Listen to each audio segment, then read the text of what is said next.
हरियाणा की हर अपडेट के लिए बेल आइकन दबाएं और सब्सक्राइब करें STV हरियाणा न्यूज। नमस्कार, आपके साथ मैं अनामिका अजय मिश्रा। आप देख रहे हैं फटाफट हरियाणा। कृषि कानूनों के खिलाफ दिल्ली की सीमाओं पर प्रदर्शन कर रहे किसानों का आंदोलन आज 58वें दिन में प्रवेश कर गया।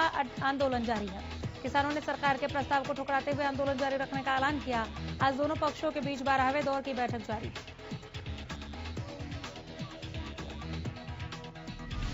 किसानों और केंद्र सरकार के बीच हो रही 12वें दौर के वार्ता के लिए किसान और सरकार बातचीत के लिए टेबल पर है।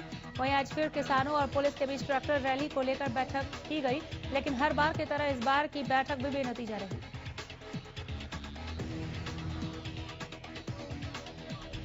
किसान दिल्ली की रिंग रोड पर रैली निकालने को अड़े हैं। पुलिस किसानों को केएमपी एक्सप्रेसवे का ऑप्शन दे रही है। लगातार पुलिस और किसानों के बीच बैठकों का दौर जारी है, लेकिन किसान दिल्ली में ट्रैक्टर रैली निकालने पर अड़े हुए हैं।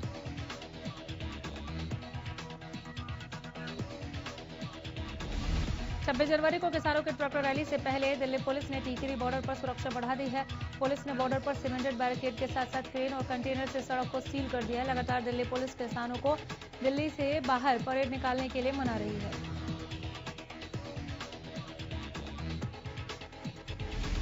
ट्रैक्टर रैली को लेकर किसानों का कहना है कि वो दिल्ली की आउटर रिंग रोड पर ही परेड निकालेंगे।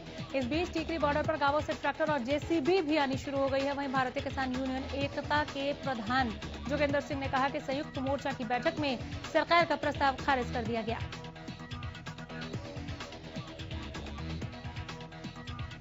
किसान आंदोलन के चलते हरियाणा पुलिस कर्मियों की छुट्टियां रद्द कर दी गई हैं। किसानों ने 26 जनवरी को ट्रैक्टर परेड निकालने का ऐलान किया है, जिसके मद्देनजर पुलिस प्रशासन पूरी तरह से मुस्तैद नजर आ रहा है।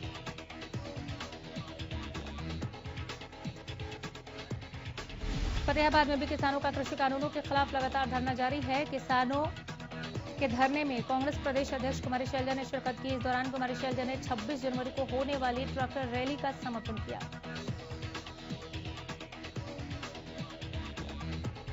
कुमारी शैलजा ने कहा कि दिल्ली में जाकर ट्रैक्टर मार्च निकालना किसानों का अधिकार है। प्रदेश सरकार पर निशाना साधते हुए कुमारी शैलजा ने कहा कि सरकार के खुद के विधायक सरकार के खिलाफ है, ऐसे में ये सरकार कैसे चल पाएगी।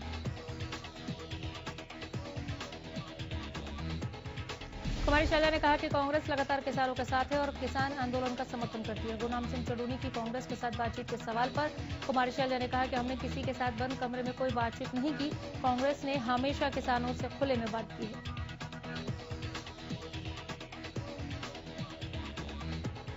टीकरी बॉर्डर पर देर रात एक किसान की मौत हो गई। आंदोलन में शामिल किसान कैथल जिले का रहने वाला था। देर रात अचानक तबीयत बिगड़ने के बाद किसान की मौत हो गई। बता दें कि अब तक टीकरी बॉर्डर पर 25 किसानों की मौत हो चुकी है।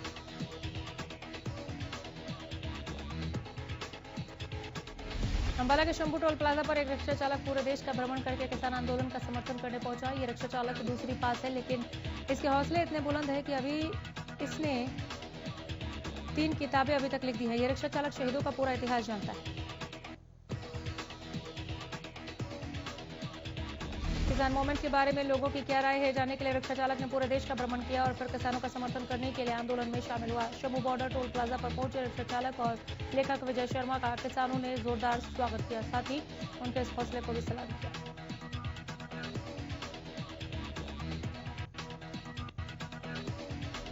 मुख्यमंत्री मनोहर लाल ने गुरुवार को चंडीगढ़ में हाउसिंग फॉर ऑल के संबंध में आयोजित बैठक की अध्यक्षता की। इस दौरान मुख्यमंत्री ने कहा कि भविष्य में इस योजना को राज्य के अन्य बड़े शहरों में भी शुरू किया जाएगा।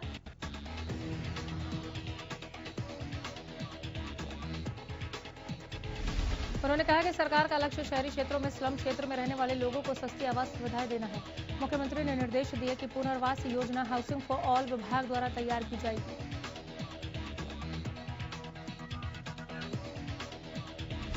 उन्होंने कहा कि इस योजना के तहत ये सुनिश्चित किया जाएगा कि फ्लैटों के निर्माण के लिए स्थल शहर के भीतर स्थित हो और झुग्गी झोपड़ी वालों को उनकी सहमति से आवासीय फ्लैटों में स्थानांतरित किया जाए। मुख्यमंत्री ने कहा कि योजना के तहत बनाए जाने वाले फ्लैटों को झुग्गीवासियों को सस्ती कीमतों पर दिया जाएगा, जिसका उनके द्वारा किस्तों में भुगतान किया जा सकता है।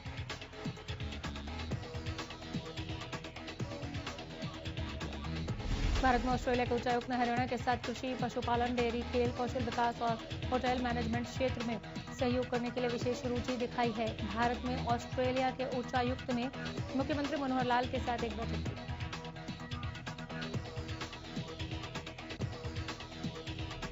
इस बैठक में ऑस्ट्रेलिया और हरियाणा के बीच विभिन्न मुद्दों पर आपसी सहयोग की समीक्षा की गई और भविष्य के लिए भी सहयोग करने की दिशा में संभावनाओं का पता लगाने के लिए विचार विमर्श किया। इस बैठक में प्रदेश के कृषि और किसान कल्याण मंत्री जेपी दलाल भी मौजूद रहे।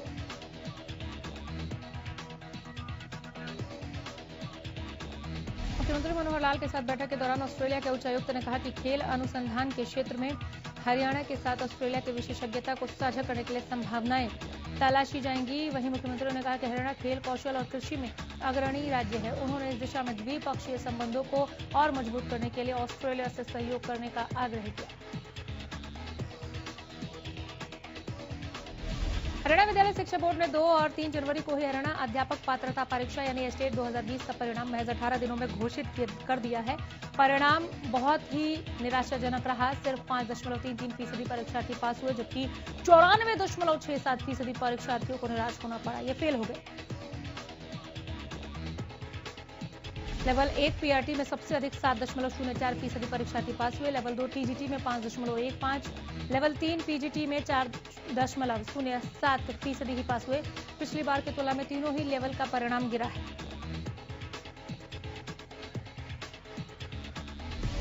Board chairman doctor Jagbir Singh ने परिणाम की घोषणा करते हुए बताया कि महज 18 दिन में परिणाम घोषित कर दिया है। परिणाम पिछले वर्ष की तुलना में थोड़ा कम है। इसकी कई वजहें हो सकती हैं। हरियाणा विद्यालय शिक्षा बोर्ड के स्टेट के लिए 2,61,299 परीक्षार्थियों ने आवेदन किया था, जिनमें से परीक्षा देने 2,37,806 परीक्षार्थी पहुंचे। इनमें से महज 12,696 परीक्षार्थी ही उत्तीर्ण हुए। परीक्षा में पुरुषों का पास प्रतिशत 9.06 और महिला का 6.14% रहा।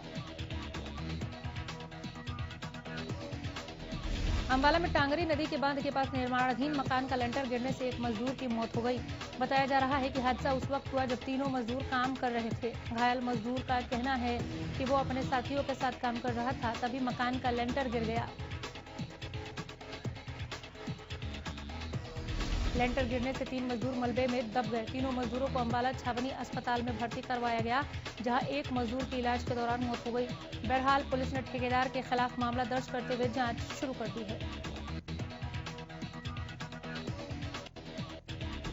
प्रदेश में कोरोना के आंकड़ों में लगातार गिरावट दर्ज की जा रही है। बीते 24 घंटे में 133 नए मरीजों की पुष्टि की गई है।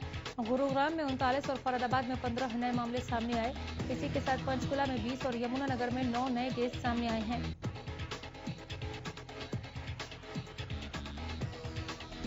प्रदेश में 24 घंटे में 3 लोगों की मौत के मामले सामने आए। इसी के साथ अब तक कुल 3,000 कोरोना मरीजों की मौत के मामले सामने आ चुके हैं। इसी के साथ हरियाणा में कुल 2,66,819 केस अब तक सामने आ चुके हैं। वहीं एक दिन में 185 मरीजों ने कोरोना को मात दी।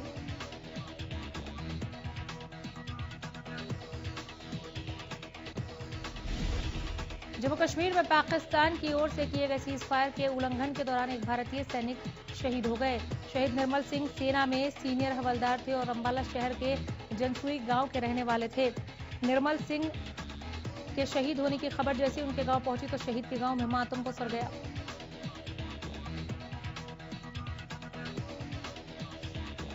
बताया जा रहा है कि क्रॉस फायरिंग के दौरान ये घटना हुई। इसके बाद उन्हें मौके पर ही प्राथमिक उपचार देकर यूनिट बेस ले जाया गया। हेलीकॉप्टर से मौके पर एक डॉक्टर को भी बुलाया गया, लेकिन उन्हें नहीं बचाया जा सका।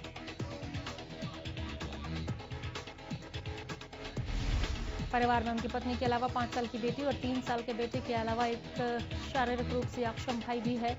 निर्मल की शहादत की सूचना के बाद गांव में मातम पसर गया। कैप्टन वजीर सिंह ने बताया कि निर्मल सिंह करीब 3 महीने पहले ही अंबाला अपने घर से वापस ड्यूटी पर आए थे और जल्द उन्हें 1 महीने की छुट्टी पर जाना था।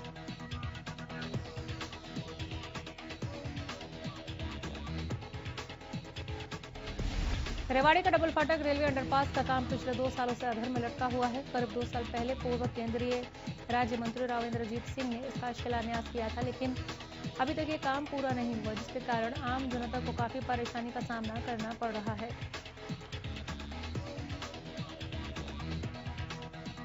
फाटक के उस पार शमशान होने के कारण शव यात्रा को भी 4 किलोमीटर का लंबा सफर तय करके जाना पड़ता है। निर्माणाधीन अंडरपास स्थित सैकड़ों दुकानदारों की माने तो इस अंडरपास के बनने में हो रही देरी के कारण उनका धंधा चौपट हो गया और गहरे गड्ढों के कारण कई लोग चोटिल हो चुके हैं। लोगों का कहना है कि रेलवे ने अपना काम तय समय सीमा में पूरा कर दिया, लेकिन पीडब्ल्यूडी का काम अभी भी अधर में लटका हुआ है। स्थानीय लोगों का कहना है कि कई बार प्रशासन और स्थानीय नेताओं से मिले, लेकिन सुनने वाला कोई नहीं। बन चुका है ये शहर का कोई भी ऐसा कोना नहीं बचा हुआ है जहां आवारा पशु ना बैठे नजर आते हो। बार बार पशुओं के पकड़ने के बाद भी शहर में पशुओं की संख्या लगातार बढ़ती नजर आ रही है।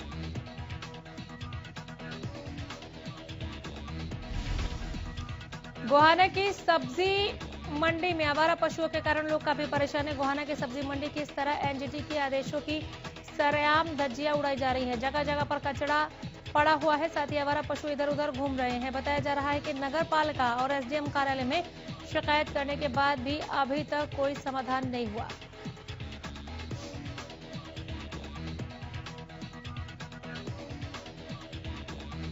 गोहाना सब्जी मंडी प्रधान ने इसे लेकर अपनी बात रखी।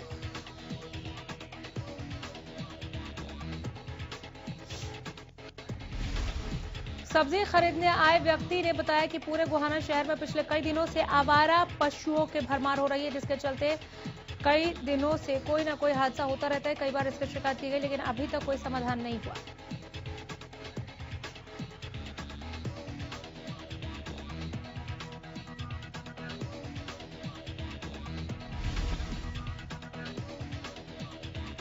पानीपत के पसीना गांव में 10 से 12 युवकों ने एक व्यक्ति और उसके भांजे पर बर्फ तोड़ने वाले सुए और लाठी डंडों से हमला कर 2 लाख रुपए भी लूट लिए।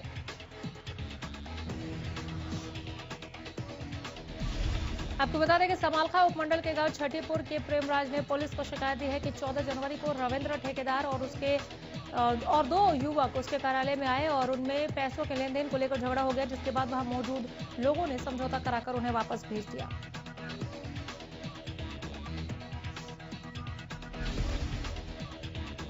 इसके बाद 18 जनवरी को 3 गाड़ियों में 10 से 12 युवकों ने गणासी, लोहे की पाइप और बर्फ तोड़ने वाले सुए से हमला कर दिया।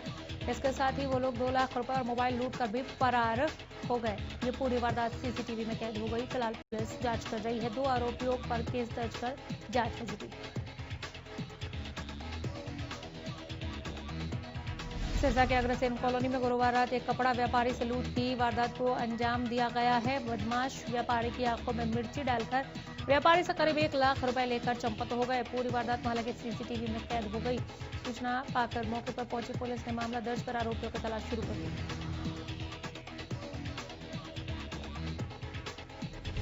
जुलाना सीएससी में कोरोना वैक्सीनेशन का काम शुरू किया गया। एसएमओ नरेश वर्मा ने पहला वैक्सीन लगवाया, वहीं दूसरा टीका डॉक्टरों ने लगवाकर कर्मचारियों का हौसला बढ़ाया। बता दें कि जिले में वैक्सीनेशन का काम 16 जनवरी से शुरू है, वहीं अब सीएससी में भी इसकी शुरुआत की गई।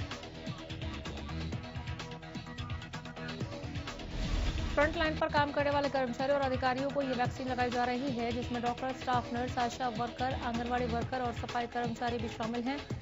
वहीं जिन व्यक्तियों को पहले दौर में वैक्सीन लगाई जानी है, उनको पहले ही मोबाइल पर मैसेज भेजकर इस बारे में सूचना दी जा रही है।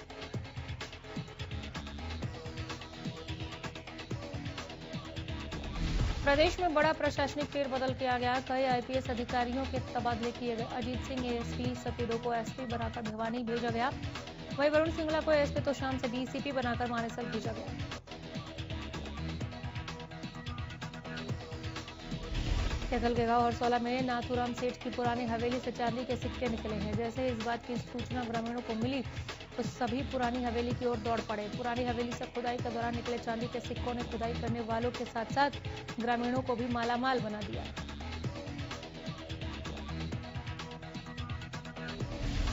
जिसे जो भी मिला वो अपने साथ समेट कर रफू चक्कर हो गया। इस बात की जानकारी जब पुलिस को मिली तो पुलिस मौके पर पहुंची, लेकिन तब तक खजाना खाली हो चुका था। एक ग्रामीण ने बताया कि गांव में नाथूराम सेठ की पुरानी हवेली को हाल ही में पाल नाम के एक व्यक्ति ने खरीद लिया था। जब इस हवेली को गिराकर इस पर मकान बनाने के लिए खुदाई की गई तो उस समय ये सिक्के बरामद हुए हैं।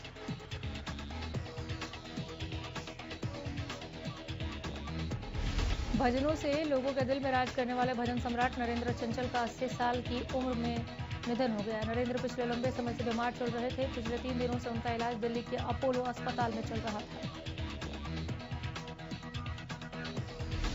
नरेंद्र चंचल के निधन की खबर सामने आने के बाद बॉलीवुड और उनके फैंस शोक में हैं। नरेंद्र चंचल ने बचपन से ही अपनी मां कैलाशवती को माता रानी के भजन गाते हुए सुना। मां के भजनों को सुनकर उन्हें भी संगीत में रुचि होने लगी। नरेंद्र चंचल की पहली गुरु उनकी मां थी।